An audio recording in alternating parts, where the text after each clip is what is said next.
Meu nome é Esli Domingues e orientado pelo professor Marcelo Pinheiro e coorientado por Márcio João, irei apresentar o trabalho Maturidade Sexual Morfológica de Pachyceles levidátilus e sua aplicabilidade ao manejo populacional. Os crustáceos apresentam um exoesqueleto rígido que precisa ser trocado periodicamente para que assim esses possam crescer em tamanho. Tal processo é denominado de equidise ou muda.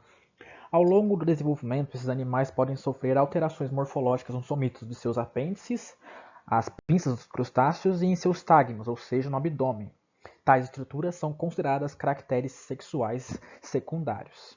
Essas mudanças são importantes para a determinação do seu tamanho no início da maturidade sexual morfológica. Em decápodes, quando a maturidade sexual é alcançada, algumas mudanças morfológicas podem ocorrer, e estas podem ser detectadas em estudos de crescimento relativo, este no qual se baseia no crescimento de uma determinada estrutura em relação ao restante do corpo.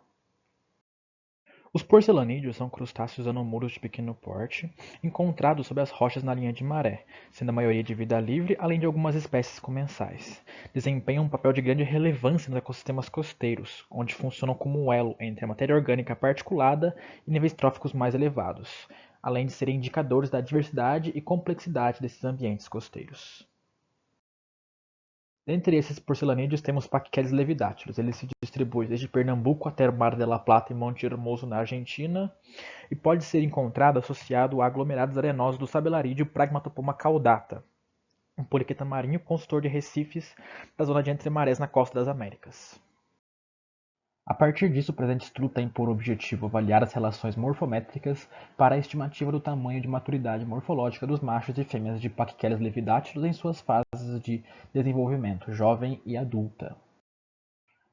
As coletas ocorreram bimensalmente durante um ano em Praia Grande, Ubatuba, São Paulo. Cada espécime foi sexado, diferenciando machos de fêmeas por características morfológicas que estes apresentam em suas patas locomotoras, onde também foram tiradas algumas medidas de algumas estruturas, como CC para comprimento da carapaça, ou seja, a medida do corpo deste animal, CP para comprimento do propodoquelar maior, ou seja, a pinça desses crustáceos, e LA para a maior largura do quinto somito abdominal. E todas essas estruturas foram analisadas em um sistema de análise de imagens por computador. Os pontos das relações morfométricas CP por CC para machos e LA por CC para fêmeas foram submetidos a um gráfico e posteriormente a uma análise de regressão pela função potência a seguir, onde no eixo Y ficaram as variáveis dependentes CP ou LA e estas foram relacionadas com a variável independente CC no eixo X. Estes dados dessas relações foram submetidos a um pacote segment em ambiente do R para verificar uma possível alteração na taxa de crescimento relativo ao longo do desenvolvimento, para assim uma diferenciação entre as fases de jovem e adulto. A constante de crescimento relativo B foi avaliada para cada relação, sendo categorizada como isométrico com B igual a 1, alométrico positivo com B maior que 1 e negativo com B menor que 1. Houve um maior crescimento dos quelípodos em relação ao tamanho corpóreo dos machos e do abdômen para as fêmeas, como aqui demonstrado. Podemos perceber uma alometria mais proeminente nas fases juvenis de ambos os sexos e uma queda no investimento energético nas fases adultas.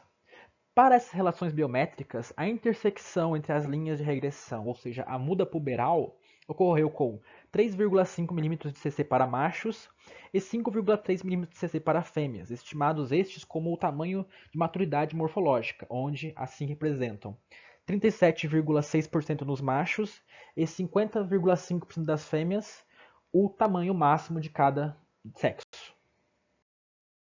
Os machos atingiram a maturidade sexual um pouco antes das fêmeas, enquanto estas atingiram um porte um pouco superior ao dos machos. Isso se demonstra uma estratégia para equalizar o tempo reprodutivo da espécie.